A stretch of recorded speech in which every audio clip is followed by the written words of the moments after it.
Karate Kid hit theaters in the summer of 1984, and the movie, it spawned 3 sequels now, a reboot with Jackie Chan, a cartoon series, and now a live-action show. The first 2 seasons of Cobra Kai were only on YouTube, but then Netflix picked it up this summer, and that is when its popularity exploded. So season 3 just dropped. This is like a cult hit. People love it, and our TCL movie guy cannot get enough.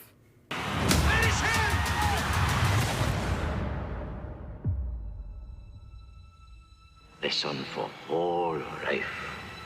I should probably admit this, that I've binged all 3 seasons in about 5 days, so congrats on making such a really fun show. Well done. That's impressive. That's how I don't normally do that like so truncated, but I couldn't stop watching it. It's just that fun to watch. You want Cobra Kai? It's yours. Did you know karate coming in when you auditioned for the show originally? I knew. I mean, I feel like everyone kind of does like a year of karate here and there, But I wasn't that good, And definitely those first couple of weeks, my body was like, just cry, like it's okay. We've seen so many reboots and revivals of classic shows that we all grew up with, but a lot of them don't work. What do you think it is about Cobra Kai that kind of bucks that tradition that has made it this cultural phenomenon? It just hit the right mark, and the producers are true fans. So they treat it as fans would, with as much love and care. So I think that's really what makes it really good. And that it also doesn't take itself too seriously. Just watching it, you're just laughing because it's kind of like inside jokes, and it's aware of itself. Hey, Sensei, is there any particular way you want me to wash these windows? No, I don't give a I'm curious, the first 2 seasons were on YouTube, and then Netflix picked it up this summer. How has the reception changed for you guys in the cast once Netflix got a hold of it? I think it's like the greatest blessing any show could get, but we were this underground hit. No one knew how to find us, but the ones who did, we were 100% on Rotten Tomatoes. The people were devotees to our show, but for the most part, my family didn't even know. They're like, what is this? What is this red tube? It was very confusing for everyone. I think that the show really comes with a lot of really good life lessons about mindset. Do you practice, that Miyagi-Do mindset when you're not filming? I definitely do. I am doing my best anyway. I think that the Miyagi-Do lessons have actually become incredibly applicable in my life, especially right now as this year has kind of turned everybody's lives upside down, or I guess that's last year now. But it definitely made me practice balance and forced me to focus in on what was important. And now I think those are the things that really got me through. We get it? I think so. Put one of those hash browns at the end, like hash brown team Cobra Kai or something. And then send it to the internet. Okay, maybe this weekend. I've got to watch this. We're going to have Paul's review on Cobra Kai coming up in Twin Cities Live at 4. Very good. Still to come. Earlier in the show, our movie critic, Paul McGuire Grimes, sat down with the cast of the new Netflix hit Cobra Kai. But is it worth starting this weekend? Paul is back, and he's going to fill us in. Paul, this is one of the shows that everyone I run into, socially distant-wise, is saying, have you watched Cobra Kai yet? And then if you haven't, they're like, oh. See, I haven't heard of it until today. Tell us about it. How do we get into it? So this is the reboot of the Karate Kid movies. You got Ralph Macchio, William Zabka back, and you're seeing them as adults running their own dojos and how they're kind of competing. And season 3 picks up 2 weeks after season 2's big cliffhanger. And once you start, I think you will really follow this. Season 3. Get this, the first 2 were on YouTube, and then Netflix picked it up. And then once Netflix picked it up, it became a huge cultural phenomenon. And you get the nostalgia. There are plenty of flashbacks to the original trilogy of movies while being in love with the new characters as well. So it's got heart, it's got humor, a great cast, and some good life lessons about mindset and life balance. So how many episodes are in each season? I always like to know how long the episodes are, what I'm in for. All 3 seasons are available on Netflix too, right? Yes, they are. So each season is 10 episodes. They're 30 minutes apiece. Oh, and just wow. to give you a little insight, I binged all 3 seasons in about 5 days over New Year's. So I got into it and was hooked. And I love, because if you watch the original Karate Kid, which I have watched 1 and 2 in the last month, we've watched them with the kids and had a really good time watching them. There is a little bit of a cheesy factor. I mean, and that's part of the joy of 80s movies. Is that theme, does that come out in this new thing?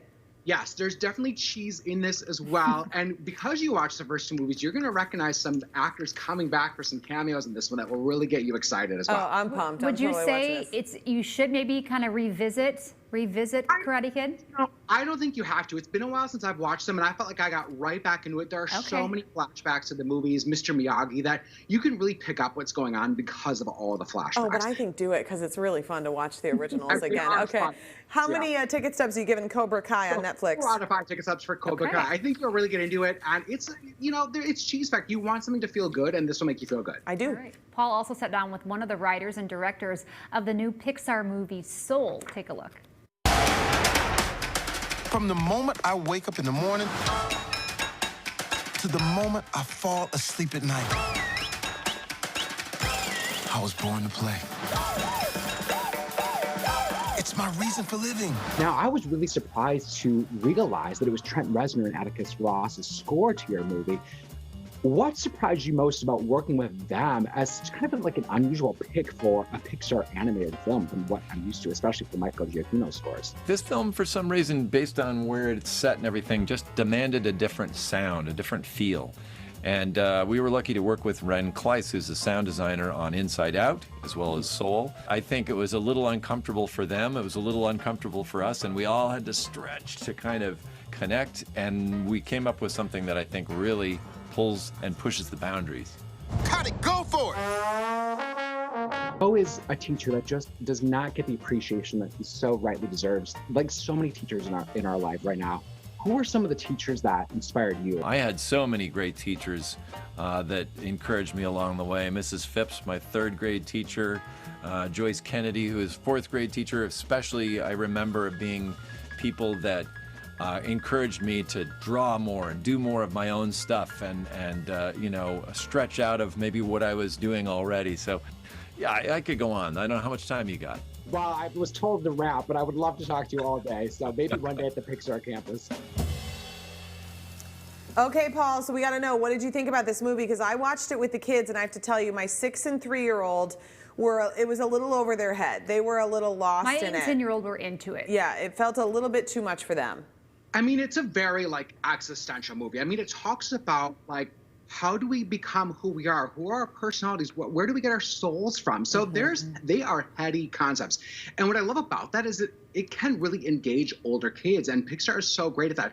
The animation is stunning. I will say that, it took me a little bit to get into. I was kind of waiting for the Pixar, supporting characters to come in, and it's really a 2-person journey. It's a body swap concept, but, once you get into the second act, I really started to love it. And when it all starts to come together again, the music, the music was fantastic as well. And you got Tina Fey, Jamie Foxx, Questlove, Angela Bassett, great voice actors. And by the way, all right, ticket stubs before we go, Paul. Ticket stubs. It's now streaming on Disney+. I highly recommend it. And yeah, just know that it is a little bit older than other traditional Pixar. Okay. Okay, and Paul, you also talked to the cast of the Apple TV show Dickinson. Let's take a look at that. I always love your poems, but I can't be your only reader anymore.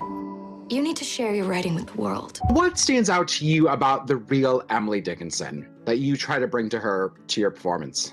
What the reality of sitting in a room day in, day out, writing, right? Trying to find the inspiration and motivation, and now having spent quite a few months in my room, as we all have, thinking about, what her brain must have been like to come up with what she did in isolation. Our show is so contemporary because it really is looking at a female genius, not only in the 1850s, but what that experience is like in 2020 as well. What if I don't want fame?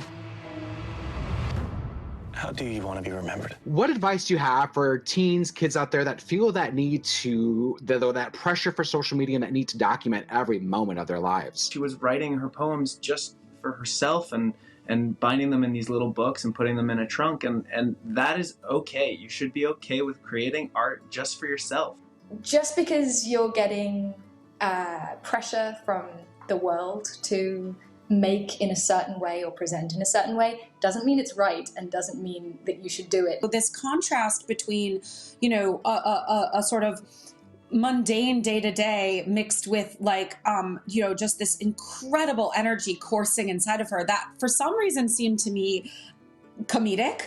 And it seemed like a lot of, you know, people kind of living in their day-to-day lives today could relate to that. And that's why I wanted to make a half-hour show about Emily Dickinson. What? It's like your brain is on fire.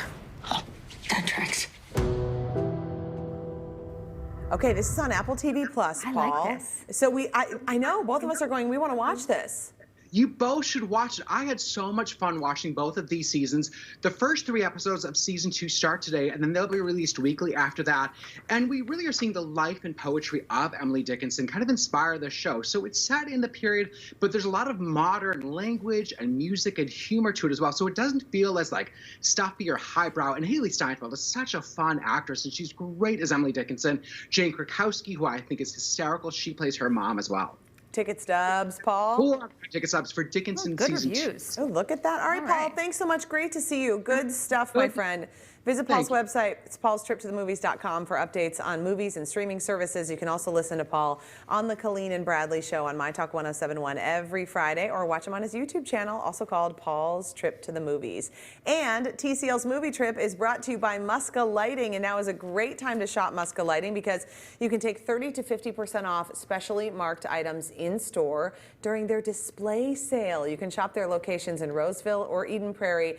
The discounts are for in-store items only and for select items that are available at a discount. So go check out what they have, and then you can also shop online for other great products at muskalighting.com. And we have more TCL coming up. Thanks to Muska Lighting for sponsoring TCL's Movie Trip. Replace old and dated fixtures with a new light and change the look and feel of your home. Our mudroom fixture from Muska Lighting is a total showstopper. We get compliments from everyone who walks through the door. Talk to the experts at Muska Lighting in Roseville and Eden Prairie for help finding the perfect light for you.